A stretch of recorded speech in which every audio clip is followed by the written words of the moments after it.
అలాగే sixth sense గురించి అమ్మా, అంటే జనరలీ వింటూ ఉంటాము, మనకు కూడా ఏదో ఒక పాయింట్ ఆఫ్ టైంలో పని చేస్తూ ఉంటుంది, కానీ చుట్టూ నాన్ సెన్స్ ఎక్కువైపోయి ఆ సిక్స్త్ సెన్స్ మనకు ఎప్పుడు పని చేయాలా లేదా అనేది మనకు అర్థం అవుతుంది అసలు. సిక్స్త్ సైన్స్ అంటే ఏంటి? ఇవాళ నన్ను పరీక్షలు పెట్టడానికి వచ్చావు అమ్మాయి. మేము తెలుసుకుందామని. సిక్స్త్ సైన్స్ అంటే జరగబోయేవి ముందు తెలుసుకోవడం అమ్మ. జరగబోయేవి కొందరికి ముందే తెలుస్తాయి. ఎలా తెలుస్తాయి అంటే ఈ ఈ కాన్షియస్నెస్, సబ్ కాన్షియస్నెస్, ఇక్కడ ఒక ఎనర్జీ పాయింట్ ఉందని చెప్పాను కదా. ఈ ఎనర్జీ పాయింట్ ఏం చేస్తుంది అంటే అది విశ్వంతో కనెక్షన్ కుదిరినప్పుడు, అంటే మీరు మనకు పెద్దవాళ్ళందరూ చెప్తారు, పడుకునేటప్పుడు ఏ థాట్ అయితే ఆలోచిస్తావో అవన్నీ రికార్డే. ఇప్పుడు మనం పడుకుంటాం నాన్న, పడుకున్నప్పుడు నీకు ఈ సబ్ కాన్షియస్ మైండ్లో ఆ రోజు జరిగిన ఎన్ని సీన్లు అన్నీ వస్తాయి. చిన్న స్క్రీన్ మన కళ్ళెదురు వచ్చేసి ఆ రోజు జరిగినవి, వాళ్ళతో నీవేం మాట్లాడాను, నీవు వాళ్ళతో ఏం మాట్లాడాను, ఎలా మాట్లాడుంటే బాగుండు, అలా కాకుండా ఇంకో తీరైతే మాట్లాడితే ఉండు అని రాత్రంతా ఆలోచిస్తావు. ఎప్పటికో కానీ నిద్రపట్టదు. ఏదో గొడవ జరిగింది, ఏదో విషయాన్ని చాలా సీరియస్గా డిస్కస్ చేసావు, నీలోనే సంఘర్షణ ఉండి నీవు ఆ రోజు జరిగినటువంటి ఒక సిచ్యుయేషను, లేదా ఒక జరిగినటువంటి పాఠము, ఒకరోజు జరిగినటువంటి ఏదో ఇట్లాంటి షూటింగ్ లాంటిది ఏదో ఒకటి నీ మనసులో అది మళ్ళీ రాత్రి రిపీటెడ్ చేస్తుంది. ఆ రోజు జరిగిన కార్యక్రమాలన్నీ రిపీట్ చేస్తుంది.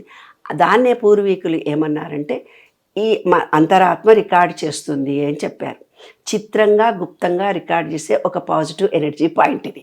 ఓకే, చిత్రంగా గుప్తంగా రికార్డ్ చేసే పాజిటివ్ ఎనర్జీ పాయింట్. ఆ రోజులో దాన్ని ఆత్మ అన్నారు. శివుడికి 3వ కన్నులాగా చూపించారు. నీ అంతరాత్మకు తెలియదా అంటారు. కాబట్టి మనం చేసే మంచి చెడు, బ్యాడ్ గుడ్, నీవు క్రిమినల్గా ఉన్నావా, ప్రేమతో ఉన్నావా, కృతజ్ఞతతో ఉన్నా అన్నీ రికార్డ్ చేస్తుంది ఇది. అంటే ఏంది, నేను ఎనర్జీ పాయింట్స్ చెప్పాను. మూలాధార చక్రము, స్వాదిష్టము, మణిపూరకం, అనాహతము, విశుద్ధి, ఆజ్ఞా సహస్రార చక్రాలు అని చెప్పాను కదా. ఆ రోజుల్లో చక్రాలు ఎనర్జీ పాయింట్స్. ఈ ఎనర్జీ పాయింట్స్లో బ్లాకేజెస్ అన్నీ దీనివల్లనే ఏర్పడతాయి. ఓకే, ఆ బ్లాకేజెస్ ఏర్పడ్డప్పుడు ఇప్పుడు ఏమవుతుంది, కొన్ని బ్లాకేజెస్ ఏర్పడ్డప్పుడు నీకు ఇంకా ఉదాహరణ చెప్తాను. నీకు ఏ విషయమన్నా కమ్యూనికేషన్ చేయలేవు, అప్పుడు కొంచెం తక్కువ రియాక్ట్ అవుతుంటావు. అది కూడా కాదు, ఈ సబ్ కాన్షియస్ మైండ్లో ఈ చిప్పులో ఎలా ఉంటే ఎలా రియాక్ట్ అవుతుంది ఈజీగా ఈజీగా సులభంగా అర్థమయ్యే పాయింట్ చెప్పండి. శివాలయంలో పూజారులందరూ ఎలాగుంటారు, లక్ష్మీనారాయణుని పూజ చేసే వాళ్ళందరూ, లక్ష్మీనారాయణ గుడి, బాబా కృష్ణుడి గుడిలో ఉండే పూజారి ఎలా ఉంటారో చెప్పు. శివాలయంలో పూజారిని గుర్తు తెచ్చుకో. ఇప్పుడు మన స్టూడియో కూడా చాలామంది వస్తుంటారు, ఇంటర్వ్యూలలో కూడా వస్తుంటారు. శివభక్తులు అడ్డం నామాలు పెట్టుకొని ఉంటారు కదా. శివాలయం గుడిలో పూజారి ఎలాగున్నాడు నీకు తెలిసి? కొంచెం గంభీరంగా, లౌడ్గా మంత్రాలు చెప్పడము. శ్రీమన్నారాయణుడు అతను ఎలా ఉన్నాడు? కృష్ణ టెంపుల్స్కి ఎప్పుడన్నా వెళ్ళావా? వెళ్ళాను. కృష్ణ టెంపుల్స్, లక్ష్మీనారాయణుడి గుడి, సుబ్రహ్మణ్యేశ్వర స్వామి గుడి పూజ చేసేవాళ్ళు ఎలా ఉంటారు? నామాలు పెట్టుకొని ఇక్కడ పెట్టుకుంటారు. హైట్ వెయిట్ ఎలా ఉంటారు? హైట్ ఎక్కువ ఉంటారు. ఎవరు పెద్దగా ఉంటారు? మనకు శ్రీమన్నారాయణ. కరెక్ట్ పాయింట్కి వచ్చావు. ఇప్పుడు లక్ష్మీనారాయణుని పూజ చేసేవాళ్ళు స్ట్రైట్గా పొడుగుంటారు. శివుడికి పూజ చేసేవాళ్ళు పొట్టిగా బొద్దుగా ముద్దుగుంటారు. వినాయకుడు, శివుడు పొట్టిగా ఉంటారు. అంటే ఈ విశ్వంలో ఉండే ఎనర్జీలో విశ్వ చైతన్యంతో మమేకమైన వాళ్ళు స్ట్రైట్గా ఉంటారు. అంటే బయట ఉండరు, మనలో కూడా ఉంటారు. అందుకనే వాళ్ళు ఆ పూజలు చేయగానే వాళ్ళకి ఆటోమేటిక్ అలాంటి పూర్వజన్మ సుకృతంతో, అంటే శివుడు పూజ చేసిన వాళ్ళు శివుడిలో పూజారిగా పుట్టడం, పొట్టిగా బొద్దుగా ఉంటారు. మీరు జనరల్గా మీరు గమనిస్తూ కూడా వెళ్ళండి. ఎవరైనా సన్నగా పొడుగుంటే వాళ్ళకు విష్ణు భక్తి ఎక్కువ ఉంటుంది.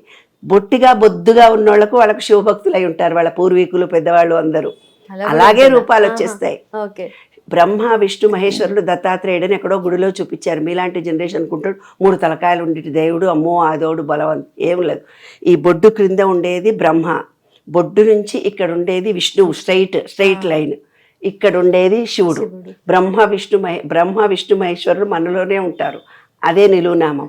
నిలువునామము అంటే ఏంటంటే దేవుడికి మనలో నారాయణుడు అంటే ఈ విశ్వమంతా వ్యాపించున్న గాలి అని అర్థం. గాలిలో నీటి ఆవిరి ఉంటుంది, అది లక్ష్మీదేవి అని అర్థం. కాబట్టి పూర్వజన్మ సుకృతం వల్ల ఈ ఈ ఈ ఈ రూపాలన్నీ మన టెక్నికల్గా మనకు అర్థం కావడానికి పెద్దవాళ్ళు ఏర్పరిచారు. లక్ష్మీనారాయణుడు పడుకొని ఉంటాడు, లక్ష్మీదేవి కూర్చొని ఉంటుంది. అంటే నీటిలో గాలిలో నీటి ఆవిరి ఆవిడ అంటే స్త్రీ. స్త్రీ అంటే వీర్య కణాలు. మనకు పిల్లలు పుట్టాలన్నా మగవాడికి వీర్యం రావాలన్నా శుక్ర కణాలు. దానికి అమ్మవారి ఫోటో చూపిస్తారు. అది ఎప్పుడైతే నీవు ఈ ఆకారంలో డిఫరెన్స్ చూసినావో ఈ ఈ ఈ చిప్పులో ఏమవుతుందంటే ఎప్పుడైతే స్వచ్ఛతగా ఉండి తన పని తాను కృతజ్ఞతాభావంతో చేస్తూ అందరినీ యాక్సెప్ట్ చేసుకుంటూ తన ఏదో టీచర్ డ్యూటీ కరెక్ట్గా చేయాలి. ఆమె ఎక్కడైనా డ్రామాలు ఆడుతూ చేసిందనుకో ఈ సబ్ కాన్షియస్ మైండ్ క్లోజ్ అయిపోతుంది. నువ్వు తప్పు చేస్తుంటే ఇదే ఆటోమేటిక్గా క్లోజ్ అయిపోతుంది. అబద్ధాలు చెప్తూ పోతుంటే విశుద్ధి చక్రం ఆగిపోతుంది. ఆగిపోయి ఏం చేస్తుంది, అది అవసరం ఉన్నప్పుడు పలకదు. ఈ చక్రం ఏం చేస్తుంది, ఇప్పుడు విష్ణువు అన్నాను. విష్ణువు అంటే గాలి ఇక్కడ నుంచి పైకి రావాలి. ఇక్కడ ఉండేదేంటి, బ్రీతింగ్ పీల్చుకోవాలి. శివుడు వదిలిపెట్టాలి, పీల్చుకోవాలి. శివమా శవమా, శవం తీసేశారా అంట. అట్లాగా శివమా శవమా, గాలి ఉంటే శివం నీవు, లేకపోతే శవం అనేది గుర్తు. తర్వాత ఇదేంటి బ్రహ్మ అని చెప్పారు. అంటే పిల్లలు పుట్టడానికి ఏర్పడినటువంటి భాగం, క్రింది భాగం బ్రహ్మ విష్ణు మహేశ్వరు. ఇలా స్ట్రెయిట్గా ఉన్నాయని ఎవరు, విష్ణు భక్తులని అర్థము. అయితే ఎప్పుడైతే నీ కాన్షియస్ మైండ్తో కృతజ్ఞతాభావం కలిగి ఉండి నీ డ్యూటీ నువ్వు కరెక్ట్గా చేస్తూ ఉంటే విశ్వం నీతో కనెక్షన్ కలుపుకుంటుంది, లేకపోతే కలుపుకోదు. అబద్ధాలు చెబుతూ ఒకరితో ఒకళ్ళు మోసం చేస్తూ నిన్ను నీవు మోసం చేసుకుంటూ ఫస్ట్ నిన్ను నీవు ప్రేమించుకోగలని, ప్రేమించే తత్వం నీలో లేకపోతే ఎదుటి మనిషిని నువ్వు ప్రేమించలేవు. నీ ఆకలి నీకంటూ ఏముడిదో తెలిస్తే బయటి వాళ్ళ ఆకలి తెలుస్తుంది. అలా ఇంకా డెప్త్లోకి ఆలోచించి అంటే భక్తి మార్గంతో ఉండడము అంటే ఏంటంటే ఛార్జింగ్ చేసుకోవడం, కరెక్ట్ టయానికి లేవడము, అలా చేస్తూ పోతూ ఈ విశ్వం గురించి తనను గురించి ఆలోచన వ్యక్తికి మొదలవుతుంది. పిల్లలు కనడము, పెళ్లి చేసుకోవడం ఇదేనా కాదు కదా. అలా ఎప్పుడైతే ఇన్నర్ ఫీలింగ్తో ఆలోచించడం ఒక వ్యక్తి మొదలు పెడతాడో అప్పుడు తన కాన్షియస్నెస్లో పూర్వజన్మ కావాలంటే పూర్వజన్మ జ్ఞాపకాలు వస్తాయి. ఫ్యూచర్లో ఏం జరుగుతుందో ఆలోచించుకోవాలంటే ఫ్యూచర్లో ఆలోచనలు. అలాగే సబ్ కాన్షియస్ మైండ్ ఆ వ్యక్తి ట్రైన్ చేసుకుంటూ పోతాడు. అలాంటి పుస్తకాలే చదువుతాడు, అలాంటి వాళ్ళ మనుషులతోటే మాట్లాడుతూ ఉంటాడు. అలా నీ థాట్ ఫీలింగ్ని బ్యాక్గా తీసుకెళ్ళిపోతే నీవు ఎవరి కుటుంబంలో పుట్టావు, నీకు ఏం జరుగుతుందో తెలుస్తుంది. లేదు ఫ్యూచర్లో దీని తర్వాత ఇంకేదో జరగబోతుందో కూడా ఈజీగా తెలుస్తుంది. అదే సీక్రెట్. అంటే జనరలీ చెప్పేవాళ్ళు ఏదో దేవుడు అంటే ఎక్కడో ఉన్నాడు అది ఇది అని అంటారు. దేవుడు మనలో ఉన్నాడు. ఎనర్జీనే దేవుడు, మనలో ఉండే పాజిటివ్ ఎనర్జీ పాయింట్సే దేవుడు. ఈ విషయంలో ఉన్నది ఒక పెద్ద ఎనర్జీ. ఆ ఎనర్జీకి మన ఎనర్జీ కలవాలంటే మన విద్యుక్త ధర్మాలు కరెక్ట్గా చేయాలి, విశ్వ నియమాలు పాటించాలి, అంతే.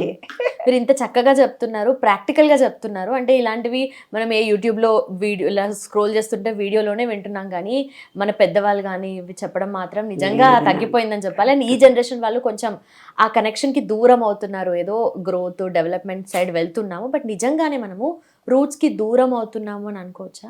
ఖచ్చితంగా. ఎందుకంటే మన బాడీలో 5 ఎలిమెంట్స్ ఉన్నాయి, బయట కూడా 5 ఎలిమెంట్స్ ఉన్నాయి. ఎన్నడన్నా చెప్పులు లేకుండా నడుస్తున్నామా? మేము 10th క్లాస్లో చెప్పులు కొనడానికి స్ట్రైక్ చేస్తే మా వాళ్ళు కొన్నారు, ఇంటర్మీడియట్లోనూ కొన్నారు చెప్పులు. అంతకుముందు మాకు చెప్పులు తెలీదు, చెప్పులు అనే సబ్జెక్టే తెలీదు, చెప్పులు లేకుండానే నడిచేవాళ్ళం. ఇప్పుడు మనుషులు పుట్టగానే చంటి పిల్లలకు కూడా చెప్పులు వచ్చేసాయి. ఆ పిల్లల్ని కూడా వెనకటికి నడవమనేవాళ్ళు, కొంచెం అడుగులు వచ్చేదాకా, అది కూడా లేదు, వాళ్ళకు కూడా చెప్పులు వేసి. అంటే భూతత్వం నుంచి మీరు డిటాచ్ అవుతున్నారు. అంటే ఏంది, మీ మూలాధార చక్రము వీక్ అవుతుంది. దాని తర్వాత నీళ్లతో అనుబంధం ఎక్కువ ఉండాలి మనిషికి. నీలో 72% నీరుంది, విశ్వంలో నీరుంది. ఆ నీరు అనే ఎలిమెంట్ స్వాధిష్టాన చక్రము అంటారు దాన్ని. అందుకే పురుషులు తపస్సు చేసి స్వాధిష్టానం చేసుకున్నారు. అంటే కొన్ని బీజాక్షరాలను జపించినప్పుడు అంటే ఢిల్లీకి ఒక కోడ్ వాడతావు, మద్రాస్కి ఒక కోడ్ వాడతావు, అలానే ఒక కోడ్ చేసి మీ సెల్ ఫోన్లో మీ వాళ్ళతో మాట్లాడతావు. కోడ్ లేకపోతే కోడ్ తప్పు కొట్టినావు, అందుకే వాళ్ళ గందలే నిజామాబాద్ పోవాలి, ఫోన్ ఇంకెక్కడికో పోయింది అంటారు కదా. అంటే ఆ కోడ్నే వాళ్ళు ఏం చేశారు, బీజాక్షరాలు అన్నారు మన ఋషులు మునులు. ఓం అనే బీజాక్షరము దీనికి సంబంధించింది, లం అనే బీజాక్షరం మూలాధార చక్రానికి, వం అంటే స్వాధిష్టాన చక్రానికి, రమ్ అంటే మణిపూరక చక్రానికి, ఈ హమ్ అంటే ఇది వం వం యం, లం వం రం యం హమ్.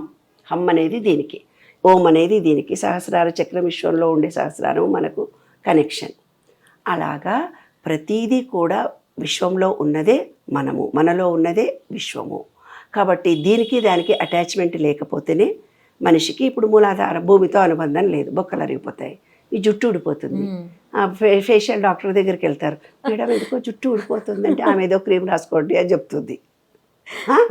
లేకపోతే పళ్ళు ఊడిపోతుంటాయి, బొక్కలు అరిగిపోతూ ఉంటాయి, నడవలేకుండా ఉంటారు. అవన్నీ బోన్స్కి సంబంధించి. కండరాలు వీక్ అయిపోతాయి అంటే అవన్నీ లక్షణాలు ఏంటి? భూతత్వం నుంచి దూరమైంది. మీరు డాక్టర్ దగ్గరికి వెళ్తారు కానీ మట్టిలో కాళ్ళు పెట్టుకుంటే 10 నిమిషాల్లో వస్తుంది. నేను డిజేబుల్డ్ స్కూల్ రన్ చేశాను కదా, పక్షవాతం లాంటి, పెరాలసిస్ లాంటి స్థిరత్వం లేని పిల్లలకు భూమిలో పాత పెడతాం మేము.